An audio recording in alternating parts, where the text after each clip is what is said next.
نت طریقه صد زواده کوم زویل ورور لا چې الله او د الله رسول رانه خپه نشي داسې طریقه ما ته وښیه. نو واده کې بیا د الله حکم نه وي، په واده کې بیا د الله د رسول طریقه نه وي، هغې کې ته بیا وایي داسې مه کوه، یاره جي دا زما مجبوري ده، ما ته وایي دا یوه خادي ده، دا د رشته دارانو امر دی، دا د رشته دارانو وینا ده. عجیبه خبره دا ده چې د هرې خبرې دا طریقه په شریعت کې شته. نبی کریم صلی الله علیه وسلم نه یو سیز نه دی پاتې شوی. نو د واده به څنګه طریقه نه په شریعت کې؟ دا واده مونږ او تاسو ته د دین نه بار غونته سیز ښکاري. مونږ وایو چې د دې د دین سره څه تعلق نشته.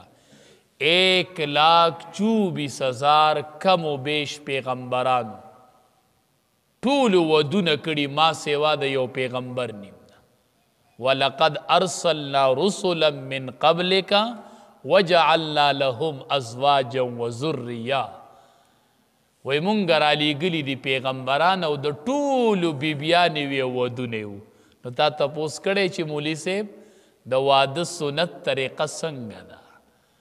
نو ته داسې ولې نه کوې چې الله پتا خوشحالي راوستله، ته وایې رب العالمین تا زه خوشحاله کړمه، ما کور کې د خادي راوسته، نو زه به تا خوشحاله وم، زه به واده په طریقه د رسول الله صلی الله علیه وسلم کوم. نو هغې موقع کې رانه بیا د الله حکم یېري. مونځ خو پکې د چا په خیال کې نه راګرځي نو چې مونځ پیمال کېږي.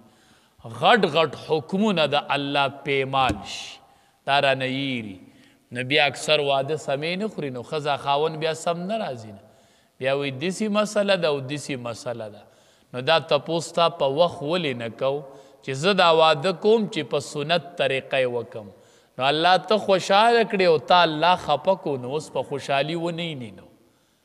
نو هر حالت کې به د الله حکم او طریقه د رسول الله صلی الله علیه وسلم کو خوشحالی رالاله، نو د شریعت نه به نه بار کیږو. که غم راغې نو د شریعت نه به نه بار کیږو. د الله حکم او طریقه د رسول الله صلی الله علیه وسلم به یاد سات. یو څو خبرې داسې وې چې دې کې ټول انبیا شریکو. یو په هغې کې مسواک دی، دې کې ټول انبیا شریکو. یو حیا د ټولو انبیاو صفتو. بل عطر خوشبوئی، او بل النکاح نکاح، دا د تمام انبیاو سنتو، دا ټولو انبیاو سنتو نکاح کول. نو دا څومره لوی اهم د دین یو حکم دی، او مونږ او تاسو دې کې خپله مرضي وکړو، خپل اختیار وکړو، نو الله په مونږ خوشحالي راولي، مونږ رب العالمین خفه کو، نو د هغې نتیجه بیا غلطه راوځي. نو هر ټیم کې به د الله حکم طریقه د رسول الله صلی الله علیه وسلم دا به یاد ساتو. نو اطیعوا الله ورسوله، اطاعت کوئ د الله، تابعداري کوئ د الله او ورسوله او د رسول هغه دا مجاهدینو ته حکم دی چې په میدان جهاد کې م ولاړ یې، نو د الله حکم او طریقه د رسول الله صلی الله علیه وسلم به یاد ساتئ. ولا تنازعوا، او په خپل منځ کې اختلاف مه کوئ، جګړې مه کوئ. دا اختلاف او جګړه ډیر ناکار سیز دی. په دې سره ډیر خیرونه او برکتونه اوچتیږي، ډیر خیرونه او برکتونه اوچتیږي په جګړه سره او په اختلاف سره. دا ډیر ناکار عمل دی.